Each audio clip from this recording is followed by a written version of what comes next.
Olá! Hoje eu fui novamente inspirada. Nós vamos falar hoje sobre força, sobre um exemplo de vida, sobre as nossas raízes, sobre a estrutura da nossa sociedade, sobre racismo e, é claro, sobre talento. E o foco da nossa inspiração hoje é Teresita Gomes, nascida em 1943, com cerca de 80 anos, na cidade de Medellín, na Colômbia. Teresita era filha adotiva dos zeladores do Palácio de Belas Artes de Medellín. Palácio de Belas Artes é o maior teatro dessa cidade. Vale a pena ressaltar aqui, para a nossa história, que Teresita é de pele negra e os seus pais são brancos, eram de pele branca. E tudo começa a ficar mais interessante quando o pai de Teresita, na época com cerca de 4 anos, quando ele a leva para o teatro, enquanto ele faz as últimas rondas de verificação lá do trabalho de zelador dele. Verifica se a porta, as janelas, está tudo funcionando. Enquanto isso, ele levava então a menina junto. A menina, muito observadora, ficava então ouvindo as aulas de música que as outras crianças estavam tendo, com a professora. Como ela não podia entrar, ela só ficava ouvindo, observando. Pois bem, até que um dia o pai, com o tempo, observou que a menina não só brincava no piano, porque é assim, quando ele ia fazer as rondas, ele, depois que todo mundo havia ido embora, no final do expediente, ele deixava os pianos abertos e Teresita ficava lá meio que brincando, dedilhando qualquer coisa. Com o tempo ele percebeu que a menina não só estava brincando, que ela estava realmente tocando musiquinhas, as musiquinhas que ela ouvia durante o dia, durante as aulas com a professora. Com as outras crianças, Pois bem. E o pai, então, se espantou e achou uma fofura, Nossa, que menina, inteligente e tudo. E pronto. E assim foi. Com o tempo que o pai realmente viu que ela estava progredindo, que isso se tornou um hábito, ela ia um pouco durante o dia, ouvia, e à noite, depois que todo mundo saía, na última ronda que o pai dava, ela, enquanto isso, praticava um pouco ao piano. Certo dia o pai chamou a mãe para que ela visse a menina tocando também. A mãe, quando viu a menina tocando as musiquinhas naquele piano lindo de cauda, a mãe ficou, claro, muito emocionada. No entanto, a postura dela foi de proteção, Nossa, o que a gente vai fazer com essa criança agora? Porque a mãe havia percebido que ali se via uma flor maravilhosa, nascida num terreno hostil para ela. Vamos pensar em Medellín, há 80 anos atrás, aquela menina negra e pobre, com um talento daquele tamanho, concorrendo com as filhas branquinhas da elite daquela sociedade. E a mãe então pediu para que o pai esquecesse tudo aquilo, os disfarçasse e que a menina fosse para outro rumo. Felizmente, o pai não escutou os conselhos da mãe e continuou fazendo as suas rondas à noite no teatro e abrindo o piano para que a menina estudasse. Até que um dia o pai chamou a professora para ver a menina tocando, sempre à noite depois do expediente, às escondidas. A professora foi e também se emocionou com o talento daquela criança e se ofereceu para dar aulas para ela também depois do expediente, às escondidas, porque aquela elite da sociedade não iria permitir que uma criança naquelas condições aprendesse e ficasse em condições de igualdade, vamos dizer assim, já não era igual, mas com as outras crianças, né? Seria uma afronta. Pois bem. E assim a professora fez, né? Começou a lecionar a menina às escondidas, até que a professora, isso ela conta que durou mais ou menos uns 6 meses, até que a professora falou, olha, não vai dar, né? Não vai dar mais para esconder. Um dia alguém vai pegar e aí eu vou ter problemas, não é? E para ela também a judiação, ela ficar escondida, não dá para esconder para sempre. Então nós vamos falar com a escola, com a direção da escola e com, é claro, com as senhoras daquela sociedade que com certeza numa espécie de associação, então apoiava aquela escola de música. E aí então foi falado aquelas senhoras e foi apresentada a menina. Muito bem. É claro que apesar da inveja de muitas, não havia outra solução senão como se diz? Se dobrar aquele talento de menina prodígio, não é? E aí eu vou colocar mais uma vez que, por experiência, se vê que quando uma pessoa tem um talento realmente acima do normal e se dedica para lapidar aquele talento, a hora que ele está sendo exposto, naquele momento, esse talento é uma força que põe a todos de joelho. A todos. Tanto pode ser invejoso, pode ser pessoas bem intencionadas, não importa. Naquele momento que ele está sendo exposto, ele põe os outros, todos, de joelho. Veja bem, eu estou falando do talento, não estou falando da pessoa. É como se a pessoa fosse um canal naquele momento, né? Por onde passa aquela força, aquela energia daquela atividade, daquele conhecimento, daquilo tudo. E isso não estou falando só das artes, eu estou falando de qualquer tipo de talento.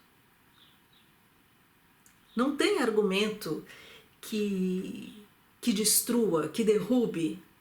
Não há. Naquela ocasião, a única coisa que poderia ser feita era dar a bolsa para aquela criança. E assim foi feito. Com a condição de que ela sempre tirasse a nota máxima. Veja bem, já aquela injustiça, né? Aquela imposição de poder, né? Imagina você exigir de uma criança ainda pequena que ela só tire a nota máxima, já que ela se diz ser tão boa, né? Covardia, né? Mas a inocência da Teresita naquela época a protegia, porque ela diz que ela não sentia esse veneno, não é? Ela simplesmente amava tanto aquilo que ela se dedicava naturalmente àquilo. E é claro, juntamente com o talento que lhe era já dado de berço, aquilo se potencializava e ela naturalmente se via a melhor. No entanto, não era bem esse o plano dos adultos, né? A gente sabe disso. Pois bem, e haviam outras condições também que essas senhoras, como se dizia no português antigo, que essas senhoras impunham à menina. Então, por exemplo, ela tinha que estar sempre vestida diferenciada de todas as outras meninas nas apresentações. Então, por exemplo, se todas as meninas haviam de ir de branco, o vestido dela havia de ser de outra cor, de amarelo.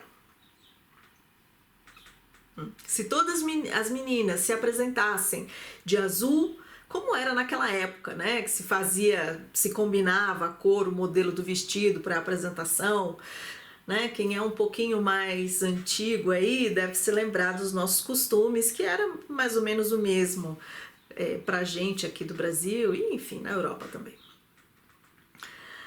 E aí ela tinha que estar sempre diferenciada. Se todas iam de azul, ela tinha que ir de vermelho e enfim. Quer dizer,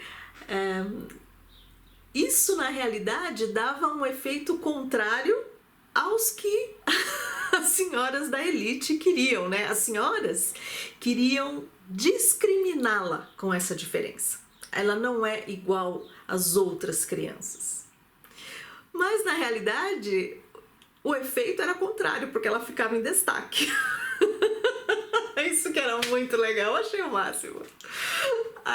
Outra coisa é que elas deixavam que ela tocasse sempre por último, né? Que as pessoas já estavam cansadas, querendo ir embora.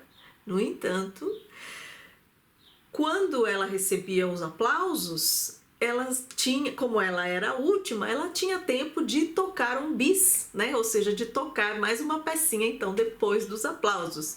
Mais um motivo pela qual ela ficava em destaque. Achei ótimo! Então, as más intenções, né, daquela elite, na realidade, a levavam para uma posição de elevação, né? Muito interessante isso. E ela era, por exemplo, também proibida de tocar Mozart. E na inocência dela, ela não entendia por quê nem como. Ela tocava aquela primeira sonatinha de Mozart, né? Do, mi, sol, si, do, do, lá, sol, do, sol, lá. E ela era proibida, e ela não entendia por quê. Se ela sabia ler as notas, se ela sabia tocar, por quê? Ela não entendia que era, na realidade, uma forma de discriminá-la, né? Porque ela era negra. Como que uma menina negra e pobre iria tocar Mozart?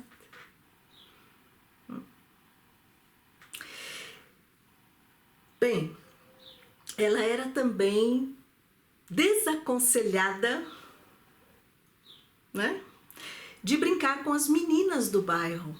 Porque, veja bem, ela vivendo ali naquele teatro, o teatro se localizava num bairro de elite da cidade. Então, aquele meio era composto pelas meninas de alta sociedade. E ela era, então, desaconselhada de brincar com as meninas.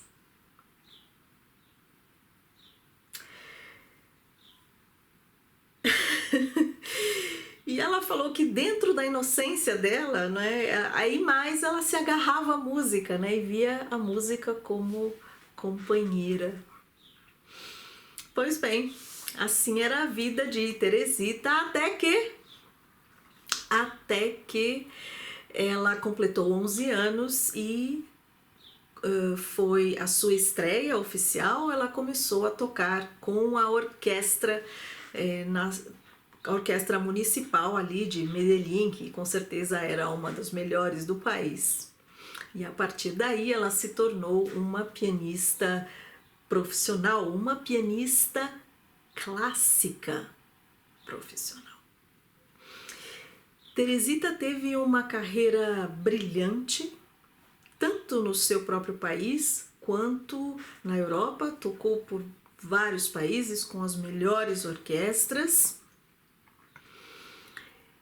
e ela conta que um dos momentos mais marcantes da carreira dela foi uma vez quando ela tocou em Paris. Ela tocou, dentre outras peças, as 4 baladas de Chopin, que para quem não conhece, são peças de altíssimo nível, quer dizer, mais alto praticamente não existe, tanto musical, quanto intelectualmente, quanto tecnicamente, maravilhosa. Ela falou que quando ela viu na plateia 4 embaixadores da África, ela falou que ficou emocionadíssima, que aquilo tocou muito ela. Por quê? Porque em Medellín, naquela época, os negros não iam vê-la tocar. E ela falou que isso era uma coisa que a marcava muito. Olha que interessante, né? Primeiro porque não fazia parte da cultura, né? Porque sempre parece você ir a um concerto, já é uma expressão muito pomposa, não é? Às vezes as pessoas não se sentem à altura, né, de entender, de compreender, ou às vezes naquela época até de se vestir, né? Porque hoje se popularizou muito mais, você pode ir ver um concerto com a sua roupa comum, que você iria a outros lugares. No entanto, em Medellín, daquela época, né, você tinha que ir com aquele traje típico, né, de gala, enfim. E as pessoas tinham a mentalidade, tinham e ainda tem, tá? E ainda tem, não só em Medellín, como também em toda a América Latina, que você não é pertencente àquele mundo, que aquela coisa tão sublime, tão linda, que aquilo não pode pertencer a você. Só a outros grandes, maravilhosos, e você não. Então ela falou que ficou muito emocionada quando ela viu isso. E que ela estava tocando para aquelas pessoas, não é? E outra vez também, quando ela estava em turnê pela Alemanha, que ela também viu algumas fileiras, não é? de pessoas negras também como ela, ali para ouvi-la. Ela falou que foi um momento muito emocionante da vida dela. O que, aliás, todo esse contexto nos é muito conhecido, né? Nós em toda a América Latina, porque se formos pensar que hoje, no momento, há mudado um pouquinho. No entanto, há um tempinho aí atrás, que em termos históricos foi ontem, tá? Quando eu estava na universidade, numa universidade de música, não haviam negros. Nenhum havia. Nenhum. Ou melhor, havia um que estudou 1 ano e teve que sair porque ele tinha que trabalhar e o curso era em tempo integral e ele não tinha como mantê-lo. Não se via negros, por exemplo, em orquestras. Isso foi ontem, gente. Em termos históricos, foi ontem. Aliás, foi hoje de manhã. Termos históricos, né? Não havia. Em orquestras erudita, em São Paulo não se via. Por exemplo, eu que nasci num bairro pobre, as pessoas perguntavam para minha mãe, aliás, não só as pessoas fora da família, como também dentro da família. As pessoas perguntavam para que ela vai estudar piano? Para quê? Elas nem sabiam o que eu tocava, eu nunca tinha nem ouvido. Pelo que eu me interessava. Isso pode ser desencorajador, para a pessoa, né? A depender do grau de resiliência que tenha a criança ou o jovem, isso pode ser muito desanimador, né? Você precisa ter realmente muita força e incentivo ali de 1, 2 pessoas para que você continue o seu próprio caminho. Porque se você se sente bem com aquela atividade, seja na música, seja na matemática, na ciência, na língua, no consertar carros, né, no que quer que seja, no inventar alguma coisa, né, às vezes coisas malucas para aquele teu contexto. Às vezes você é aí uma rosa que nasceu ali naquele deserto, fora de lugar, né, para que você veja, primeiro você não é o único, depois quer dizer que você deveria continuar. Deveria, apesar de tudo, se esforçar e continuar. E nós, que somos um pouco mais conscientes, temos o dever de apoiar essas pessoas quando elas aparecem, quando elas cruzam nas nossas vidas. Isso faz bem para a alma. Por que a gente tem que ir? Por que a gente tem esse dever? Porque faz bem para a alma, porque a gente se sente bem, porque isso é um remédio para o nosso dia a dia, para a gente aqui dentro. Bem, essa Teresita aqui, para a gente terminar, ela não só foi e é uma grande artista, não é, de música clássica erudita, mas também uma pessoa que homenageia muito o país dela a todo tempo, a música do país dela, a música colombiana, tanto clássica quanto popular. É uma pessoa muito de sensibilidade bastante aguçada, né? Uma filósofa, uma pessoa assim que a gente saboreia ouvir. E eu guardei aqui para vocês algumas frases da Teresita que vai nos calentar o coração, que é: eu tocava para que la gente me quisiera, ahora toco porque quiero a la gente. Antes eu tocava para que as pessoas gostassem de mim, para me sentir querida, e hoje eu toco porque eu gosto das pessoas, porque eu gosto de gente. Lindo, né? Outra coisa que ela fala, né? Quando eres negro, no tienes voz, pero puedes cantar. Quando se é negro, não se tem voz, mas se pode cantar.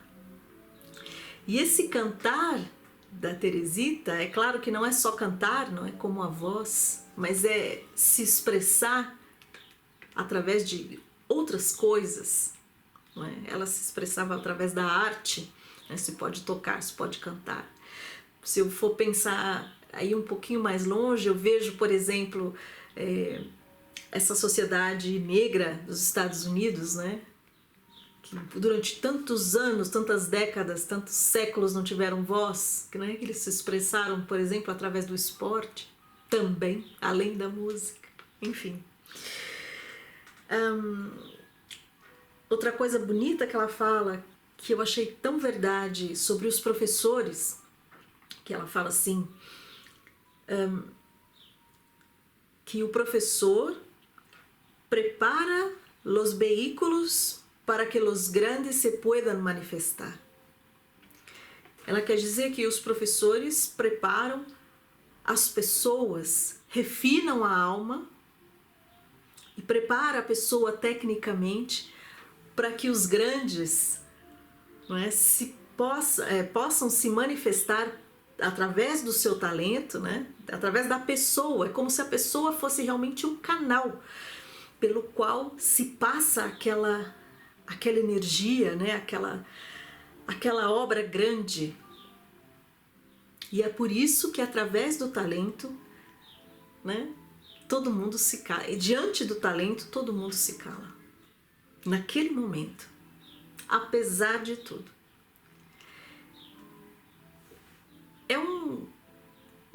impulso para que a gente pense que se você sente e vê que você tem algo de especial a transmitir, que é sua obrigação cuidar daquilo. É assim que eu penso. Né? Polir aquilo, refinar aquilo, né? E se dar para que aquilo aconteça, né? Aquilo pela qual você foi destinado. E o professor, ele funciona como lapidador, como ajudante, né? Seu, para que você lapide esse seu talento. Então, talento nunca é sozinho. Talento depende lado a lado da sua dedicação, do seu poder e da sua disciplina de lapidação. Isso bem claro. De Esperança, ela conta assim: hay gente que siempre me dio la mano. Apesar de tudo, apesar daquele ambiente hostil, né, sempre houveram pessoas que a ajudaram. A esperança, né, que a gente tem que manter. Nem sempre é fácil. Mas há que ser, né? Não é porque uma, duas, várias pessoas nos fazem mal naquele momento que toda a humanidade está perdida. E quando perguntam para ela, por último, não é, qual a mensagem que você deixaria para os jovens, ela responde: no te relacione con los títulos, con los rótulos, sino con la vibración de la gente. ¿Qué llama la atención a esta persona? Para que a gente não se apegue a rótulos, aos títulos das pessoas, não é? Porque isso não nos fazem feliz. Né? Tem tanta gente aí que quer amigo porque o amigo é fulano de tal, é amigo de amigo, é isso, é aquilo, né? É famoso, tem não sei quantos seguidores. E na realidade nada disso preenche, é isso que ela quer dizer. Que a gente deve buscar a sintonia. O que aquela pessoa tem a trazer para você em termos de vibração, em termos de energia. Aquela pessoa se conecta com você. E é isso que a gente deve buscar. Teresita Gomes, eu vou deixar aqui um link para que, se vocês quiserem ouvi-la, né, na íntegra e vê-la tocar, maravilhosa, tá? Vou deixar aqui o link de alguns vídeos dela aqui no YouTube. E não se esqueçam também do nosso like e, é claro, dos seus comentários, que sempre me inspiram a continuar esse nosso trabalho. Beijos, uma ótima semana e até a próxima!